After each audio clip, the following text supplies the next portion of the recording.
Darts is a complex skill that involves the manipulation of throwable objects. To be successful at darts, high levels of accuracy and consistency is needed. A standard dartboard consists of numbers 1 to 20. This indicates how many points you score. However, there are also a smaller outside and inside ring that can grant double or triple points if the individual can hit those smaller spots. Additionally, there are two smaller circles in the middle of the board that are worth 25 and 50 points. In the game of darts, it is imperative that the individual has the ability to initially score the largest possible points in the early stages of the game. This is to try and get to a position to reach zero faster than the opponent. However, by being able to score the exact numbers to ensure that zero is not exceeded to win the game. Thus, accuracy and repeatability is probably the most important aspects of darts. There are a number of key factors that strongly affect this skill, these being control of multiple degrees of freedom, the action-perception coupling, and hand-eye coordination. Newell's model, also known as the constraint-led model, is a framework used in the motor learning to understand how constraints influence the learner. There are three main types of constraints in this model. Environmental constraints that affect the external environment such as surroundings. Individual constraints are internal to the learner and encompass factors such as individuals' physical and psychological attributes. And of course, task constraints, which are the constraints that alter how the skill is performed. To learn and achieve this new skill, the constraint-led approach was utilized. The constraint-led approach can be defined by a framework that aims to improve motor learning through modified practice environments in a non-linear pedagogy. This will lead to high levels of variability on the learning process. This approach aims to break down complex systems through the use of individual, environmental, and task-related constraints to progress a learner into new attractor states, which are stable states during the learning process. Attractor states are movement patterns that learners automatically move towards based on their availability to move. As the learner, I aim to discover these stable states to achieve my goal. In this context, both the skill of throwing a dart and my body can be viewed as a complex system. A complex system is considered a highly integrated system made with a number of independent and interacting subsystems. All these throughout a movement create and transfer energy from one to another due to a number of degrees of freedom. This overall demonstrates that a complex movement can be many adaptive behaviors, but also make it increasingly difficult to singularly focus on one aspect. As the learner, I too have a number of subsystems that are affected by many degrees of freedom, including the neural and musculoskeletal system. These systems can interact and aid myself in finding attractor states while completing the skill through self-organization. The dart can be considered a complex system too, this mainly being due to how the effects of gravity and air resistance have on the flight.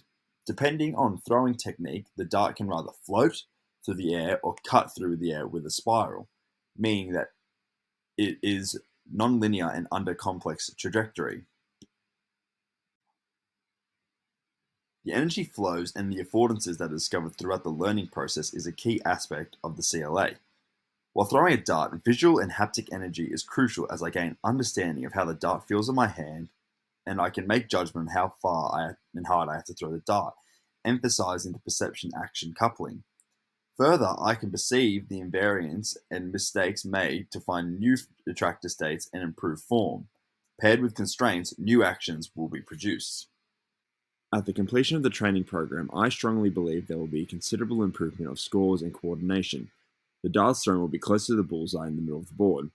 Overall improvement can be credited to greater self-organization of my movements when throwing the darts, as through each constraint manipulation I have undertaken through the 20 hours has guided me into a new, deeper attractor state that allows me to make more efficient and accurate movements. The following program will consist of 5 one-hour sessions a week for 4 weeks. This will accumulate the total 20 hours needed. In terms of the constraint-led approach, there are 3 types of constraints: environmental, individual, and task. These will be utilized and explored in greater detail throughout the rest of the method. Over the course of this intervention training program, the goal is to improve the accuracy when throwing darts. This will be assessed by measuring the distance of each dart from the bullseye, and then averaging the scores to see how accurate the overall intervention was. To begin the training program, a pre-test was conducted to ensure a baseline of ability was established. This is to have a clear viewing of my progression. The pre-test consisted of standing 2 meters away and throwing 6 darts at the board, aiming for the bullseye in the middle. The distance from the bullseye was measured for each dart, and an average was taken to see how accurate I was in that test. If the darts were too close together, they would be measured and removed to ensure there is no error in the dart doesn't stick and knock the others out. Exercise 1 of Program 1 includes throwing tennis ball into a marked square 10 times. Each time 10 successful throws are reached, the square will be reduced, and this will occur 4 times. This will be repeated twice with 5 minutes rest between each set to reduce the effect of fatigue to ensure that technique is not negatively affected. This manipulates task constraints. The task constraint manipulated is not only the spatial requirements, allowing me to have a larger target to aim for, allowing me to have greater affordances as I perceive the space and choose the amount of power and technique I'll utilize. The greater space also has a great room for error. The changing of the size of the box will change my perception-action coupling as my room for error decreases, forcing me into a new attractor state to consistently hit the target. Exercise 1 of Program 1 includes throwing tennis ball into a marked square 10 times. Each time 10 successful throws are reached, the square will be reduced, and this will occur 4 times. This will be repeated twice with 5 minutes rest between each set to reduce the effect of fatigue to ensure that technique is not negatively affected. This manipulates task constraints. The task constraint manipulated is not only the spatial requirements, allowing me to have a larger target to aim for, allowing me to have greater affordances as I perceive the space and choose the amount of power and technique I'll utilize. The greater space also has a great room for error. The changing of the size of the box will change my perception-action coupling as my room for error decreases, forcing me into a new attractor state to consistently. Exercise 2 includes throwing darts off my dominant lead foot, non-dominant lead foot, and squared off base. 20 repetitions of each technique with 3 minutes rest between each 20 reps to lessen the effect of fatigue is implemented. This exercise is manipulating individual constraints as it forces me to change my body positioning, slightly altering my technique to adjust to new center of balances. This alters my affordances as I may be unsteady on my non-dominant foot, leading to potential lowering of power and speed of throw as I perceive the environment around me and choose the action that allow me to hit the board. This further deepens me into an attractor state as I learn to throw in multiple environments in different body positions. The first exercise of session 2 is called Around the World. This game consists of aiming to hit every number from 1 to 20 in order. I cannot move on to the next number until I hit the one that I'm currently on. As there will be a high volume of darts thrown, 5-minute breaks between the 3 sets will be used to reduce fatigue. The manipulation of the task constraint as it forces me to alter the goal of the conventional game of darts to aim at the areas of the board I usually wouldn't. This also alters the perception-action coupling as now I need to reorganize to aim for the specific area of the board in numerical order. Exercise 2 consists of playing darts with background music or talking with someone. This alters environmental constraints as the social interaction and external noise can lead to disruption and in concentration, decreasing performance. There will be 20 reps with 3 sets with 3-minute breaks between each set. A normal game of darts is usually played with a crowd or company. This will emulate this. The first exercise of session 2 is Exercise 1 of session 3 includes increased distance from the board.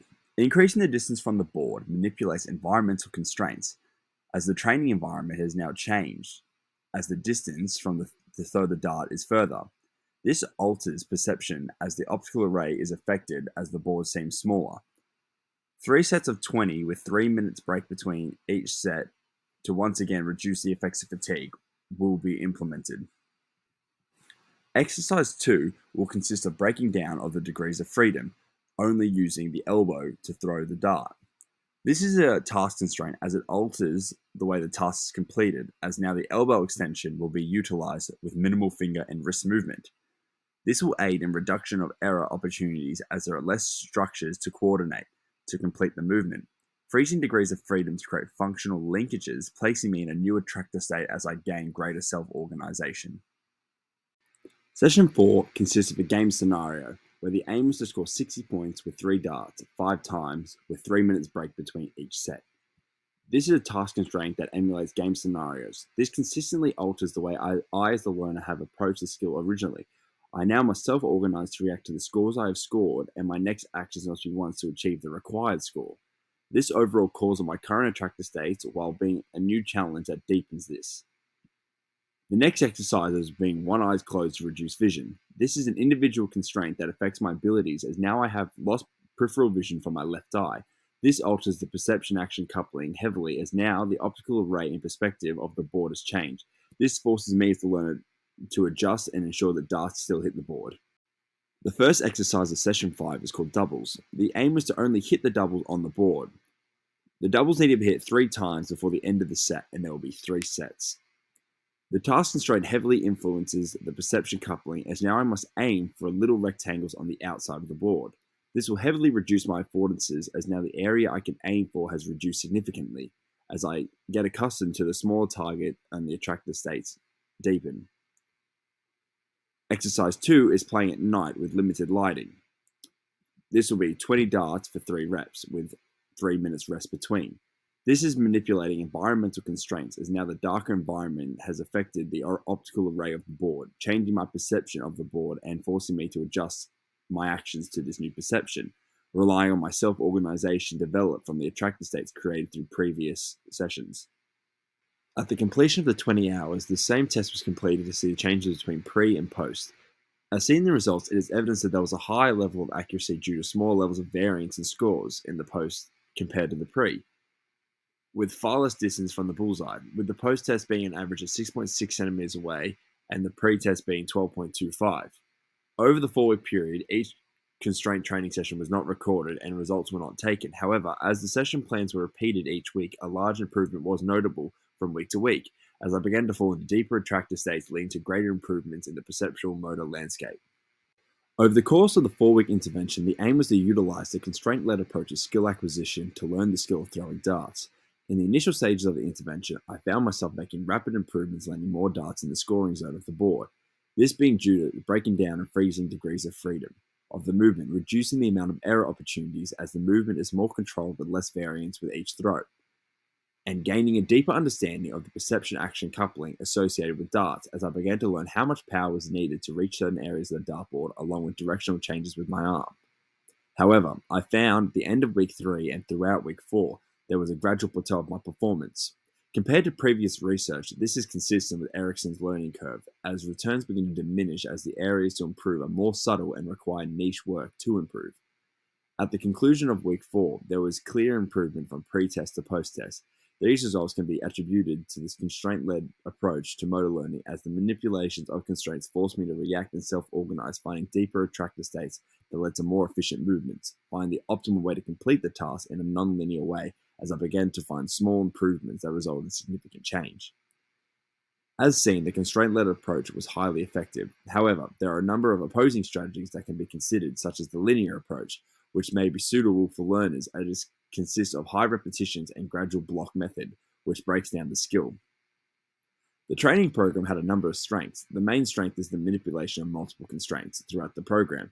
This allows me as a learner to pull from areas of the CLA in the learning process. Another being a progressive approach, taken as the constraints manipulated progressively got more difficult throughout the session. However, there are a few weaknesses found in this training program. Firstly, the progression of performance improvement could be demonstrated more. This could be done by testing at the end of each week instead of just a pre- and post-test after the training program. Another weakness of the programs could be the lack of an objective in the program. A suggestion could be for some exercises that are 20 repetitions, 10 darts may have to hit the outer circle and 10 hit the inner. To conclude, the CLA is an effective way of learning a new skill. This is as the high variability in constraints can lead to new variations on how to complete the skill, leading to new attractor states and able to complete the task in new environments. Practical applications can include coaches and teachers, as they can design training drills with aspects that focus on one specific constraint. This can be used consistently to create a session that consists of high variability that can be combined to ensure the learner deepens their attractor states to learn skills that apply to game scenarios.